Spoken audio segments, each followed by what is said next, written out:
আসসালামু আলাইকুম। SSC 2025 batch আপনাদের পরীক্ষা রয়েছে আর মাত্র 6 মাস। এখনই প্রয়োজন সঠিক গাইডলাইন এবং গুছানো প্রস্তুতি। পরিসংখ্যান ঘাটলে দেখা যায় 2021 ও 22 সালে যে পরিমাণ এসএসসিতে এ প্লাস এসেছে তার থেকে 30% কমে গিয়েছে 2023 এবং 24 সালে। যদি এসএসসিতে ভালো রেজাল্ট করতে চান, এ প্লাস পেতে চান, এখনই উচিত সময়কে কাজে লাগানো। এজন্য প্রয়োজন সঠিক গাইডলাইন এবং কঠোর পরিশ্রম। প্রতি বছরের মতো আহমেদ ক্লাসরুম এবারও প্রস্তুত সর্বোচ্চ শিক্ষা সেবা নিয়ে। আমাদের এসএসসি প্লাটিনাম বেসে রয়েছে প্রত্যেকদিন 2টি করে ক্লাস এবং একটি এক্সাম। আমাদের রয়েছেন বিষয়ভিত্তিক অভিজ্ঞতা সম্পন্ন শিক্ষক প্যানেল, যাদের প্রায় 10 বছরের পাঠদানের অভিজ্ঞতা রয়েছে। যারা দুর্বল স্টুডেন্ট তাদের জন্য রয়েছে এক্সট্রা কেয়ার এবং গার্জিয়ানের সাথে সার্বক্ষণিক যোগাযোগ।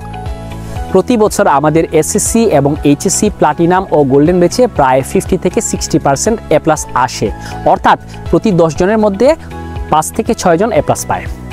আমাদের একাডেমিক ক্লাসের গুণমান যাচাই করার জন্য আমাদের ইউটিউব চ্যানেল ভিজিট করুন, কমেন্ট বক্সে লিঙ্ক দেওয়া আছে। আসন সংখ্যা খুবই সীমিত, ভর্তি হতে আজই যোগাযোগ করুন। সিলেটে আমরা দিচ্ছি সর্বোচ্চ শিক্ষা সেবা।